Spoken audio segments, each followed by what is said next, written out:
Hi అండి, welcome to Pallavi old city. ఈరోజు special carrot halwa చేశాను. ఎప్పుడు చేసే విధంగా కాకుండా ఈరోజు ఈ క్యారెట్ హల్వాలోకి కొంచెం చిన్న ఐటెం యాడ్ చేయడం వల్ల దీనికి టేస్ట్ అనేది అమోఘంగా వస్తుంది. మీరు కూడా నచ్చితే ట్రై చేయండి. ముందుగా దీనికి కావాల్సినది చిన్న క్యారెట్స్ సరిగ్గా కడిగేసి తురిమి పెట్టుకోవాలి.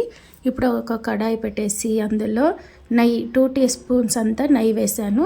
అది కొంచెం వేడెక్కాక కర్బూజా గింజలు జీడిపప్పు వేస్తున్నాను.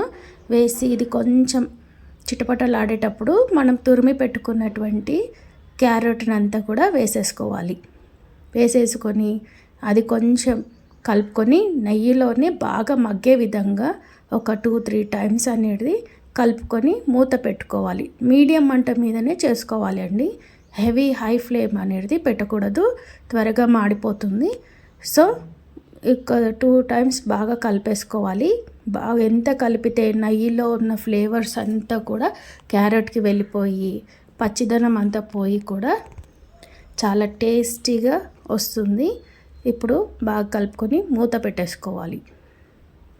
మీడియం ఫ్లేమ్లోనే చేసుకోవాలి. మనం ఎప్పుడు ఏ రెసిపీ చేసుకున్నా మీడియం ఫ్లేమ్లో చేసుకుంటేనే బాగా టేస్ట్ అనేది వస్తుంది. ఇంకా ఐటమ్స్ అనేటివి కూడా తొందరగా మగ్గిపోతాయి.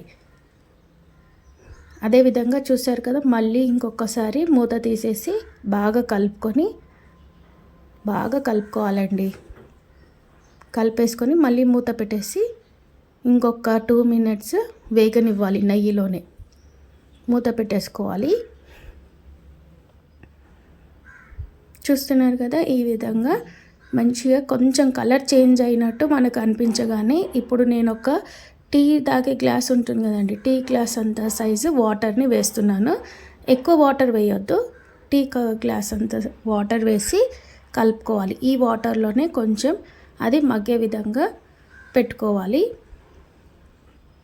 ఇప్పుడు ఇది బాగా నీళ్ళలో కలిసిపోయి దగ్గరికి వచ్చే విధంగా కలుపుకొని మూత పెట్టేసుకోవాలి. ఇప్పుడు ఫస్ట్ నెయ్యిలో వేగింది, ఇప్పుడు నీళ్ళలో మగ్గిస్తున్నాం. సో ఇందులో చెప్పాను కదా, ఇందులో ఒక సింపుల్ ఇంగ్రీడియంట్ వేయడం వల్ల రుచి వస్తుందని, అదే ఈ బెల్లం అండి. ఈ పాత బెల్లం చిన్న బ్లాక్ని ఇంకా 4 టేబుల్ స్పూన్ అంతా చక్కెరనే వేస్తున్నాను. ఎప్పుడు చక్కెర వేస్తే రుచి అలాగనే ఉంటుంది, కాకపోతే బెల్లం కాంబినేషన్లో వేయడం వల్ల టేస్ట్ అనేది డిఫరెంట్గా వస్తుంది. ఇప్పుడు ఈ బెల్లాన్ని కట్ చేసేసుకొని ఈ చక్కెరని ఇందులో క్యారెట్లోకి వేసేసేయాలి. ఇప్పుడు దగ్గర పడింది కదా, ఈ టైంలోనే ఈ చక్కెర బెల్లాన్ని వేసేసి లైట్గా కలిపి మూత పెట్టి మగ్గించుకోవాలి. మళ్ళీ మూత తీసి చూడండి, ఇప్పుడు దగ్గర పడింది కదా. ఇప్పుడు ఇందులో కాచి చల్లార్చి పెట్టుకున్నటువంటి పాలని 1/2 కప్, మనం ఏ గ్లాస్తోనైతే నీళ్ళని పోసామో అందులో కొంచెం తగ్గించి పాలను పోసి బాగా కలుపుకోవాలి. మరీ ఎక్కువ పాలు ఎక్కువ నీళ్ళు కూడా వేయాల్సిన అవసరం లేదు, కొంచెం వేస్తే చాలు, రుచి అనేది అలాగనే వస్తుందండి. ఇప్పుడు మళ్ళీ మూత పెట్టేసుకొని ఈ పాలు కొంచెం దగ్గర పడే విధంగా మరిగించుకోవాలి. ఇదంతా ప్రాసెస్ కూడా మనం మీడియం ఫ్లేమ్లోనే చేసేసుకోవాలి.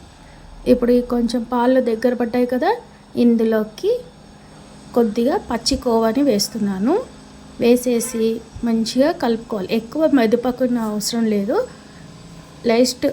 లైట్గా అందులో క్యారెట్లోకి కలిసిపోయే విధంగా మంచిగా కలిపేసి మూత పెట్టేస్తే సరిపోతుంది. దీన్ని ఒక 3 మినిట్స్ వరకు మగ్గించుకోవాలి. ఎందుకంటే ఇప్పుడు మనం కోవా వేసాం కదా, కోవా అది కూడా పచ్చిది వేసాం కాబట్టి ఆ వాసన మొత్తం పోయే విధంగా వేసి కలుపుకోవాలి. చూసారు కదా, క్యారెట్ అంతా కూడా దగ్గర పడిపోయింది. సో వేడి క్యారెట్ హల్వా రెడీ. ఇందులో ఇది సర్వింగ్ బౌల్కి తీసుకొని సర్వ్ చేయడమే. నచ్చితే లైక్, షేర్ అండ్ సబ్స్క్రైబ్.